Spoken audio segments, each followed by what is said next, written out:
Yay! Tour is delivered again. Only few days left, so that's how you change a massive AN fitting in the car and not on the bench.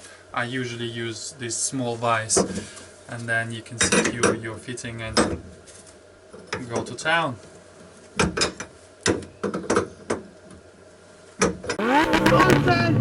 That's a good one! It's okay.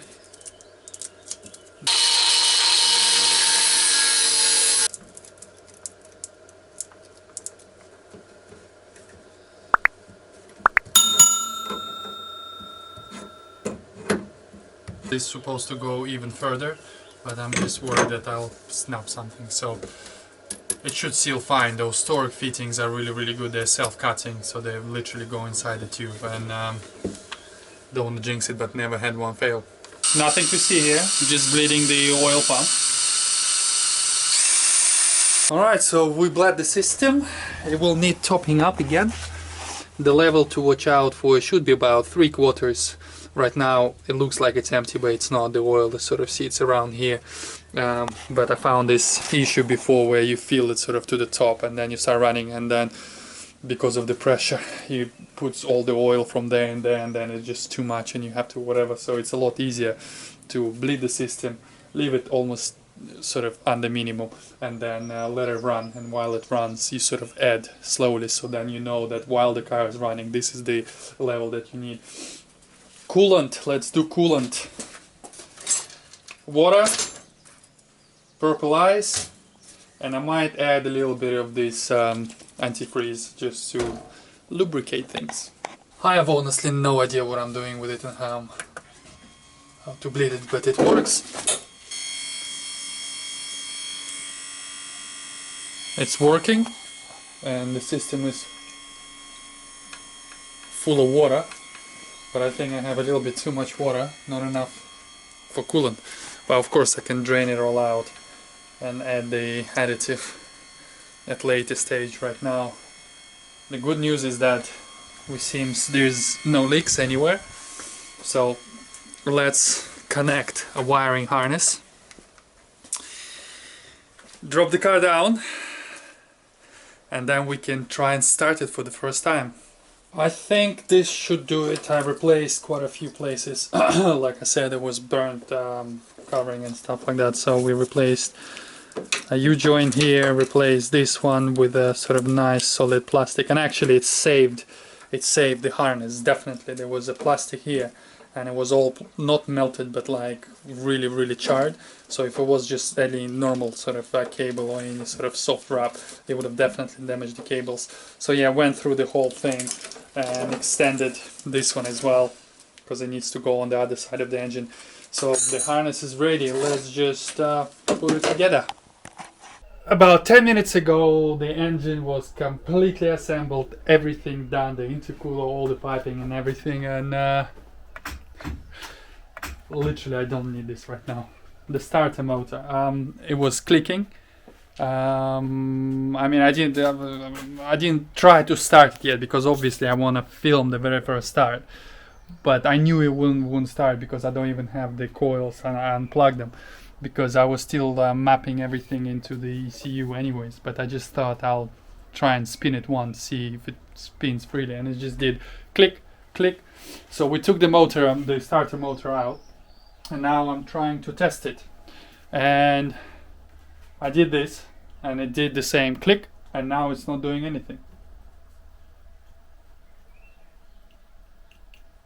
Weird. So I can only suspect is the starter motor completely packed up. Good news is that I have an Audi TT sitting outside, so we can use that starter motor. Otherwise, yeah, I don't know what to do. Another couple of minutes later, luckily those starter motors are very easy to take out. It's filthy, needs a little bit of cleaning, but it bloody works. So let's put that thing in that thing and let's start it. Alright, the moment of truth. Time to plug in the injectors. I've done throttle position calibration, so that's all good. I've replaced the starter So that's all good. We inputted the water map table into the water pump, so that's all good. We have oil pressure, we have fuel pressure, we have, yeah, there's nothing else left to do but see if we can actually start this.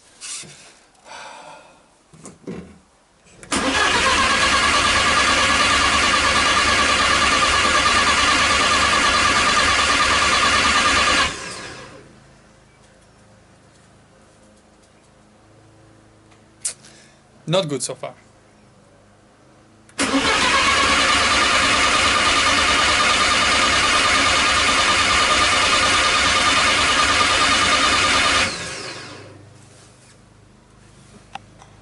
Okay, back to the drawing board.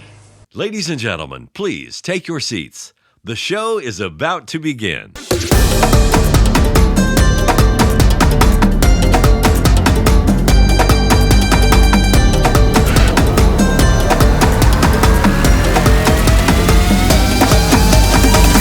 One eternity later. So apparently the crankshaft sensor was wired differently, as in opposite thing. I don't know how it's possible because it was working before.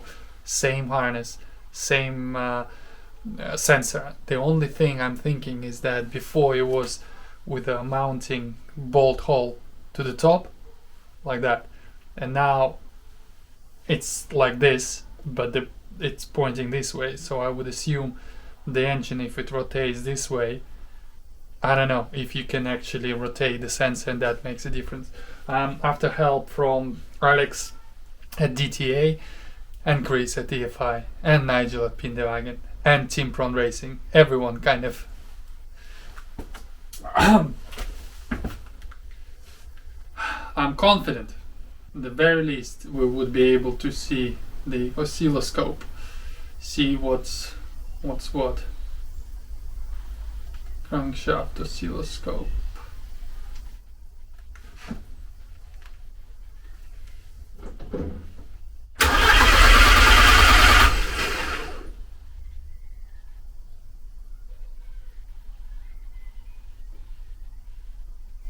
It looks okay. Maybe we should try and start it.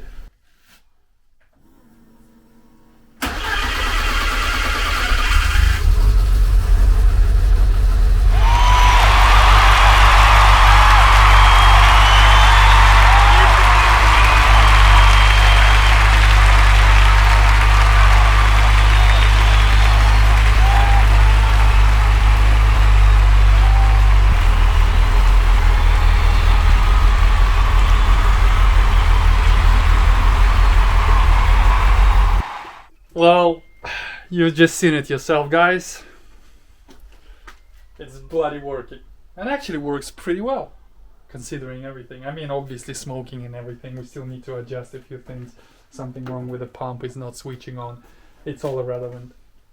It turned over and it works on this sort of whatever stuff. So, guys, don't forget to like this video. Please go down into the section where you like and comment and just smash it like you've never smashed it before. 2 days until time attack, and I think we're going racing. I'll see you tomorrow.